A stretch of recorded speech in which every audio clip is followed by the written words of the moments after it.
La la la la la la la. I haven't done this for a while, so I'm just warming up my voice.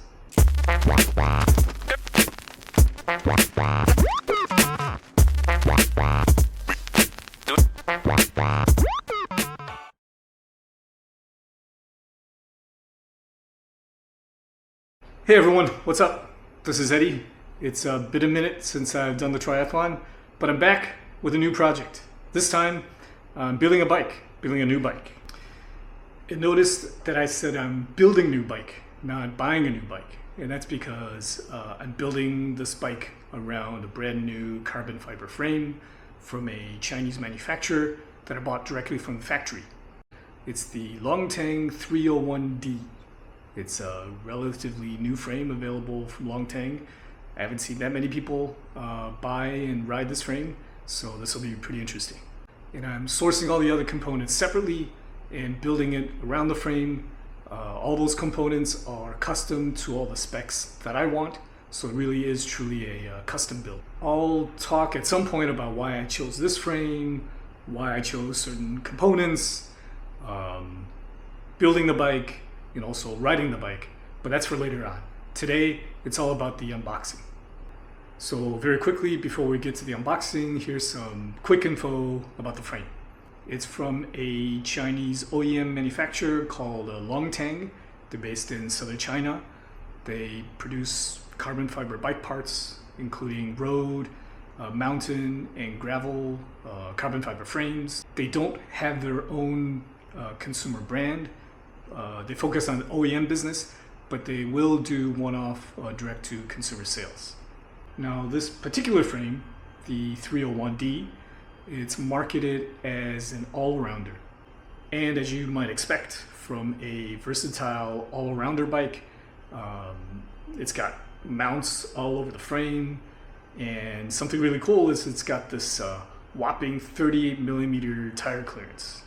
And as an all-arounder, it's not a super aggressive bike, but at the same time, it's not an upright, relaxed geometry that you expect from an endurance bike. I ordered a 52 centimeter frame, and I'll put up some basic numbers around the bike geometry.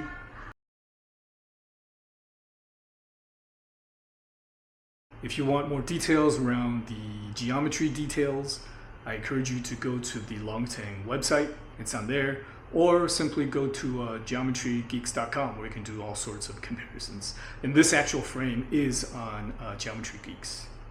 Now, when I was looking at all the different options out there for these Chinese open mold frames, one of the things that really attracted me to this frame is that its geometry is very similar to some of the other superbike all-rounders out there, like the Envy Melee, the S-Works Athos, and also the Trigon AR01. Here's a comparison that I'll put up with those all-rounder bikes that I mentioned. As you can see, it's very similar to these other bikes. Its most closest cousin is probably the Envy Melee. But hey, don't let the all-arounder label fool you. These are not slow bikes. In fact, Anthony Turgis, a French Pro Tour rider on Team Total Energies, he won stage 9 of this year's Tour de France on the Envy Melee.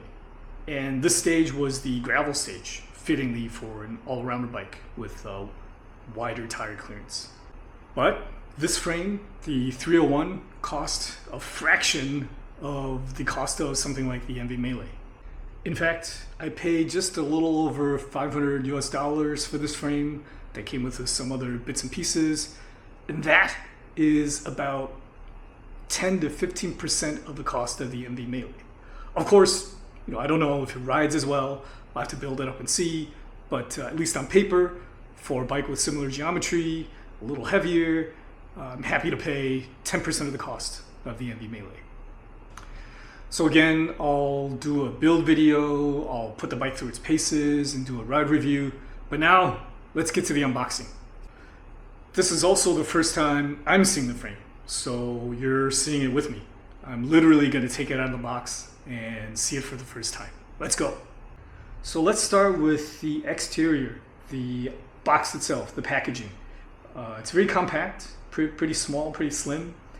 It doesn't look like there was much damage to the outside cardboard box. By the way, I ordered this frame in March, but it wasn't delivered until last week, which is roughly 4 months later. But that was because I ended up traveling quite a bit this summer, and I asked Longteng not to ship it until I got back. I was told by Longteng that the usual turnaround time is around 4 weeks from payment for the frame. So as I'm opening it up, it looks pretty well packed. The frame is wrapped in 2 layers of foam and bubble wrap. In terms of the color scheme, this frame comes in black. I think you can choose matte or gloss black, but I ordered a custom paint job.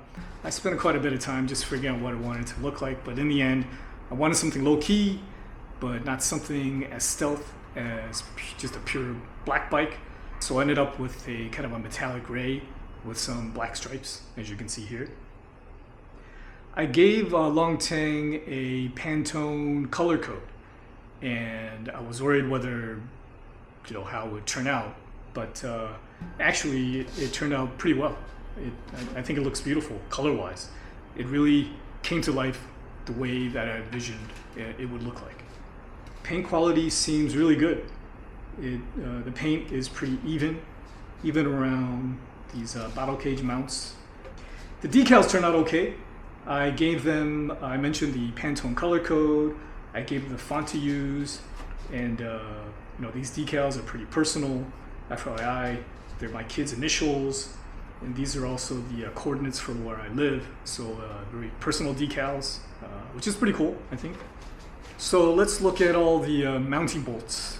As an all-arounder, as you might expect, there are lots of mounting bolts everywhere. Here you see there are the bolts on the top tube, in addition to the water bottle cages. There are also some bolts on the under the down tube. I don't think I'll ever be using frame-mounted bags, but they're there if you need them. There's also a cool internal storage compartment in the down tube. Personally, I hate carrying stuff, either in the saddlebag or stuffing my jersey pockets. I like to be as minimal as possible when I go out on the road. So this internal storage is a feature that I really wanted. Let's try to take a look at what it looks like inside the frame. Now, I don't have a fancy endoscope, so I can't check out the guts too deep, but from what I can tell, looking at the various openings, it looks pretty clean. Here's the interior of the internal storage, where you see some exposed raw carbon, and it looks really clean. It looks pretty nice. Here's another feature that I really like.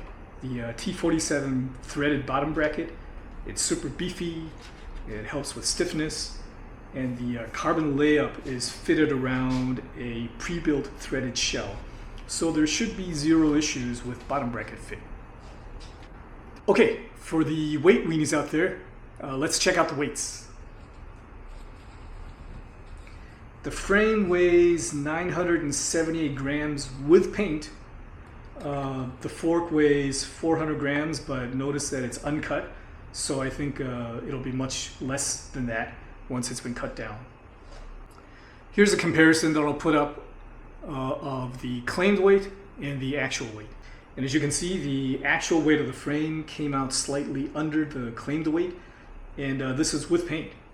And overall, a frame under 1 kilogram, pretty good.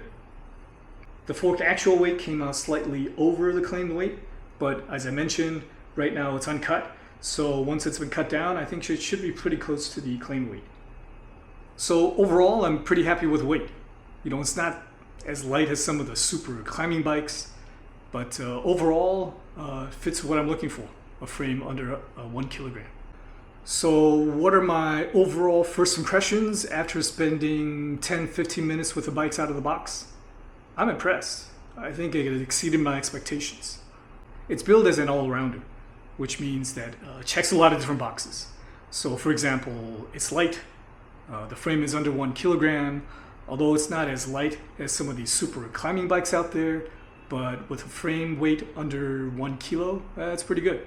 At the same time, it has some of the aero profiles that you might expect from a more aerodynamic frame.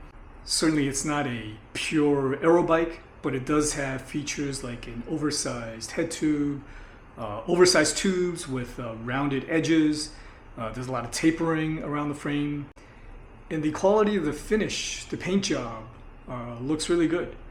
It's a little more refined than what I was expecting from a direct-to-consumer frame purchased from China. I thought it would be more rough around the edges, but overall, I'm pretty impressed. Then again, this is just initial impressions of what the frame looks like, and the proof is in the pudding.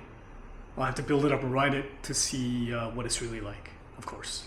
So that's what's next coming up. I'm going to build out the bike and hopefully do a build video. I'm not that handy myself, so I'll be working with a local bike shop to get it built up, and hopefully they'll let me record the whole thing, the building process. And after that, I'm going to spend a couple weeks putting the bike through its paces, riding it in different terrains, and see what it feels like, and I'll do a ride review as well.